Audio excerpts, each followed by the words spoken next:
दोस्तों नमस्कार। आज का वीडियो पूर्णतः बिहार दरोगा परीक्षा की तैयारी करने वाले को समर्पित है। बिहार दरोगा के लिए 1275 पदों पर वैकेंसी के लिए नोटिफिकेशन आ चुका है। आप लोग तैयारी कर रहे होंगे। देखिए, अब यह मान के चलिए कि आपके पास 60 दिन बचा हुआ है, तो 60 दिन में क्या रणनीति हो ताकि आपकी एक सीट पक्की हो सके।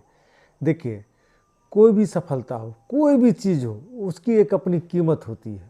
वह एक आपको कीमत आपको उसका चुकाना ही पड़ेगा। आप अगर नौकरी चाहते हैं उसके लिए भी आपको कीमत चुकाना पड़ेगा। उसके लिए भी आपको कीमत, इसका मतलब ऐसा नहीं कि पैसे से चुकाना होगा। मेहनत, त्याग, बलिदान, ये सब आपको देना पड़ेगा। इसके लिए कीमत चुकाना ही होगा। आज हम बताएंगे कि बिहार दरोगा परीक्षा की तैयारी में क्या ध्यान रखना चाहिए। देखिए, आपका टारगेट होना चाहिए कि 85% से ज़्यादा नंबर आ जाए। यह आपका टारगेट रहना चाहिए। जान लीजिए, इसमें 1/10 निगेटिव मार्किंग है जिसका कोई वैल्यू नहीं है। 1/10 का कोई मतलब नहीं बनता है। तो आज हम बात कर रहे हैं कि आपका किस तरह से आपकी रणनीति होनी चाहिए। 60 दिनों में किन चीज़ बातों पर फोकस करें ताकि आप सफलता प्राप्त कर सकें। चलिए शुरू करते हैं। देखिए, आप क्या पढ़े, कितना पढ़े उससे मतलब नहीं है। आपको याद कितना है इससे मतलब है। तो हम आपको सबसे पहला आपका जो काम है वो है रिवीजन। रिवीजन मस्ट है, और रिवीजन करेंगे तभी एग्ज़ाम हॉल में अच्छा परफॉर्मेंस कर पाएंगे।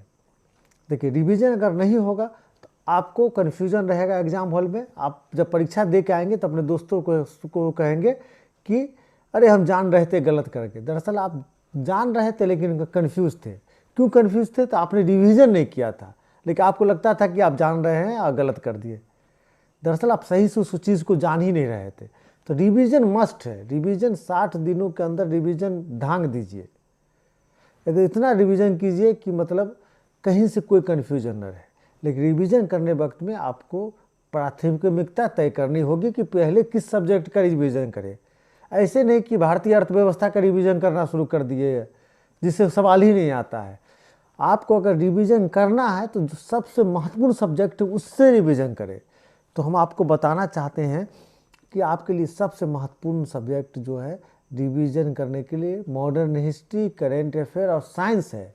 लेकिन सबसे पहले इन तीनों में भी सबसे पहले करेंट अफेयर को रिवीजन कर ले, बहुत अच्छे से रिवीजन कर ले। आप जानते हैं कि जो भी परीक्षा, जब भी परीक्षा होती है उसके पिछले एक साल का करेंट अफेयर काफ़ी महत्वपूर्ण होता है। तो 12 मैगजीन हो जाएगी आपको एग्ज़ाम के समय तक।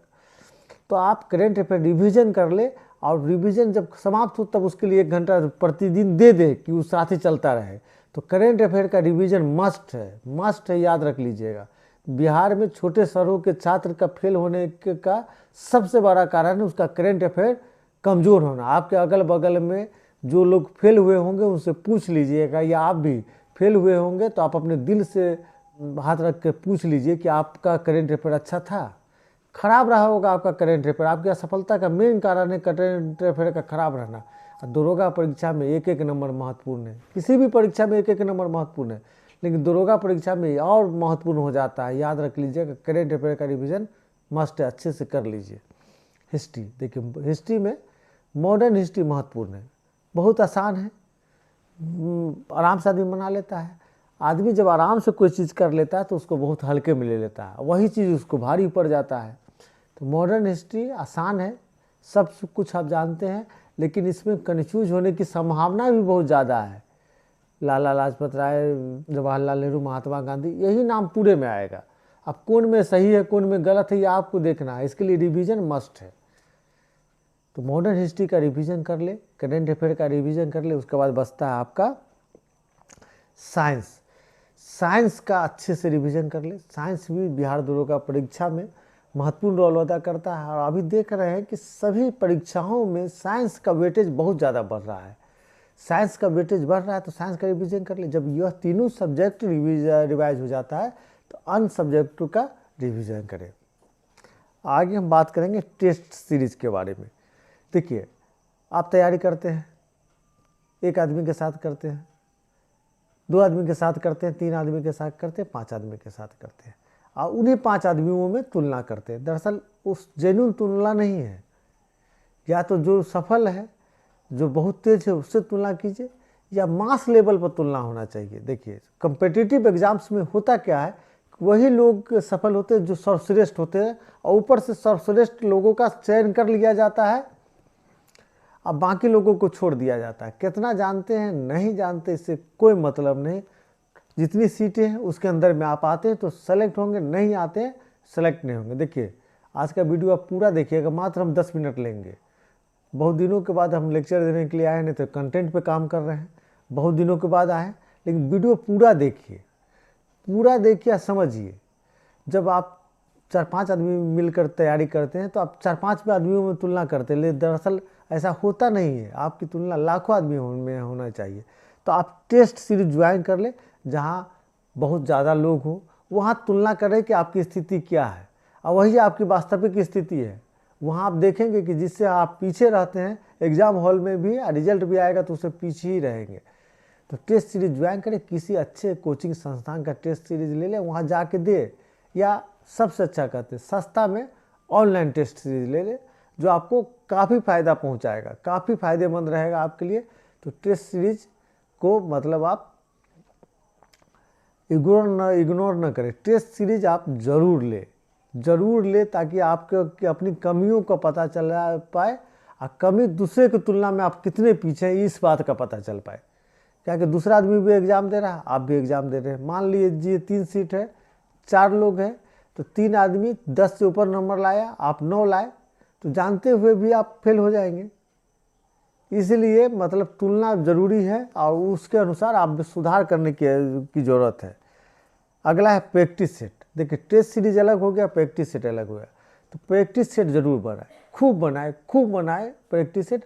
और एक हमेशा याद रखिए, पूछे हुए क्वेश्चन को बनाए, नया क्वेश्चन का निर्माण न करें, पूछे हुए सवालों को बनाए। आपको हम बता दें कि किसी भी परीक्षा में ज़बरदस्त क्वेश्चन रिपीट होता है, बहुत ज़्यादा क्वेश्चन रिपीट होता है, दरोगा में भी। तो पूछे हुए क्वेश्चन को बनाए। आप इसका मतलब नहीं कि पढ़ना छोड़ दीजिए, सिर्फ क्वेश्चन बना लेंगे तो आप पास हो जाएंगे, ऐसा नहीं है। कॉन्सेप्ट तो होना ही चाहिए, और आपको बुक तो पढ़नी ही पड़ेगी, जो भी आप तैयारी करते हैं उसको तो पढ़ना ही पड़ेगा। तो पूछे हुए सवालों को बनाए, आपको अच्छे से बनाए, बनाते चले, वो काफ़ी फ़ायदा मिलेगा, और काफ़ी फ़ायदा मिलेगा। आप लास्ट स्टेज में अगर अपना 10 नंबर भी इम्प्रूव कर लेते हैं तो काफ़ी महत्वपूर्ण है ना। लास्ट का 10 नंबर शुरू का 50 नंबर के बराबर है। प्रैक्टिस सेट बनाए।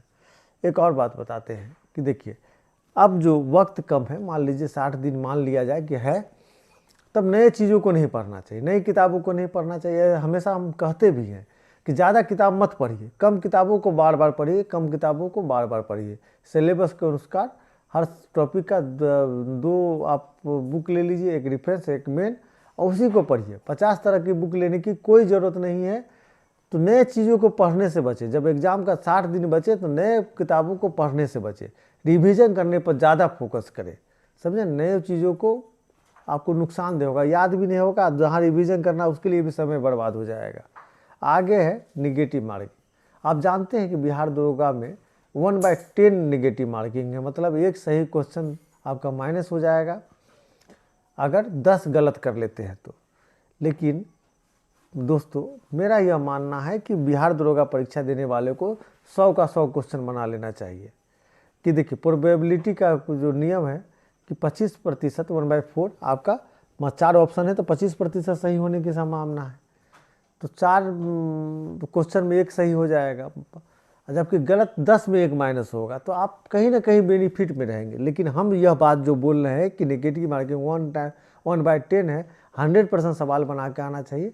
इसको एक बार आप धरातल पर चेक कर ले, अपना क्वेश्चन एक बार बनाए, जो आप नेगेटिव मार्किंग के अनुसार जो बनता है बनाए, जो नहीं बनता है नहीं बनाए, उसका मार्क्स देख ले। एक बार जो बनता है बनाया, जो नहीं बनता उसको भी बना ले, उसका मार्क्स देख ले, तुलनात्मक अध्ययन कर ले, ताकि एग्जाम हॉल में आपको डर ना लगे कि पूरा क्वेश्चन बना रहे क्या होगा।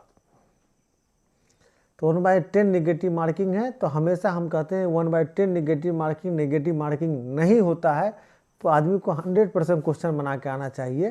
तो इसको आप जो एग्ज़ाम हॉल में इस चीज़ को एक्सेप्ट करने से पहले या रिजेक्ट करने से पहले एक बार अपने घर में प्रैक्टिस सेट बनाए।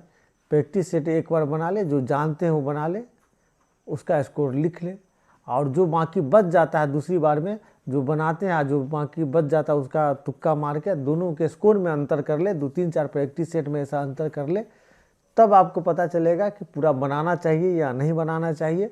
इस पर ज़रूर काम कर ले कि नेगेटिव मार्किंग 1/10 है तो एग्ज़ाम हॉल में क्या करना है, कितना ये नेगेटिव लेना है। मेरा मानना है कि 100 का 100 सवाल बना के आए। आपका जो भी मानना हो, इसके लिए पहले मेंटली प्रिपेयर्ड हो जाइए, तैयारी कर लीजिए, ताकि आपको निर्णय लेने में कोई दिक्कत न हो। ठीक है, देखिए अब आगे बताते हैं मेहनत या पढ़ाई कितनी घंटे करें। तो दोस्तों 10 घंटे से कम मेहनत नहीं कीजिए। अब बहुत कम समय है, आप झोंक दीजिए। देखिए थोड़ा थोड़ा 10 साल पढ़ने से अच्छा कि ज़्यादा 1 साल पढ़ के आप सिलेक्शन ले लीजिए। तो बहुत ज़्यादा मेहनत कीजिए, बहुत ज़्यादा मेहनत कीजिए। जितना भी आपकी क्षमता है उसको 1/10% मेहनत कीजिए। मान लीजिए आपकी क्षमता 10 घंटा पढ़ने की है तो 12 घंटा पढ़िए, 12 घंटा की पढ़ने की है तो 14 घंटा पढ़िए, 8 घंटा पढ़ने की है तो 10 घंटा पढ़िए। अपने आप को डुबा दीजिए तैयारी में, क्योंकि वक्त नहीं है ज़्यादा, आपके पास वक्त नहीं है। और देखिए आप वक्त बीत जाएगा, बहुत चीज़ दिक्कत होती है, बहुत व्यावहारिक सी समस्या आती है। तो वक्त को बर्बाद नहीं करना है। आप यह सोचिए कि आपके पास खोने के लिए कुछ नहीं है, पाने के लिए पूरा संसार है।